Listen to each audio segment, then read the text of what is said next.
ایران نے کہا ہے کہ مسلمانان عالم سویڈن میں قرآن پاک کی بے حرمتی پر خاموش نہیں رہیں گے۔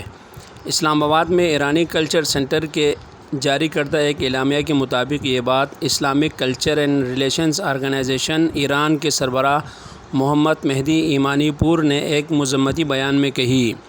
انہوں نے کہا کہ سویڈن کی عدالت کے حالیہ اقدام نے اسلام مخالف انتہا پسندوں کو آزادی اظہار رائے کے نام پر قرآن پاک کی توہین کرنے کی اجازت دی۔ اس سے یورپی ملک کی حکومت اور سیکورٹی اداروں کی واضح اسلام دشمنی ایک بار پھر آشکار ہوئی ہے۔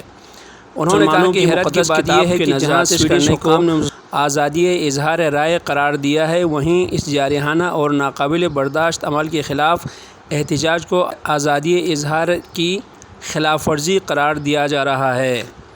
انہوں نے کہا کہ سویڈن میں جو کچھ ہو رہا ہے اس پر دنیا بھر کے مسلمان کبھی خاموش نہیں رہیں گے۔ ایمانی پور نے کہا کہ Islamic culture and relation organization Sweden میں قرآن کریم کی شدید الفاظ میں مذمت کرتی ہے اور سویڈن کی حکومت سے مطالبہ کرتی ہے کہ وہ قرآن مخالف اجتماعات کو روکے اور دنیا بھر کے مسلمانوں سے ان کے مذہبی مقدسات کو پامال کرنے اور ان کے مذہبی جذبات کی توہین کرنے پر معافی مانگے۔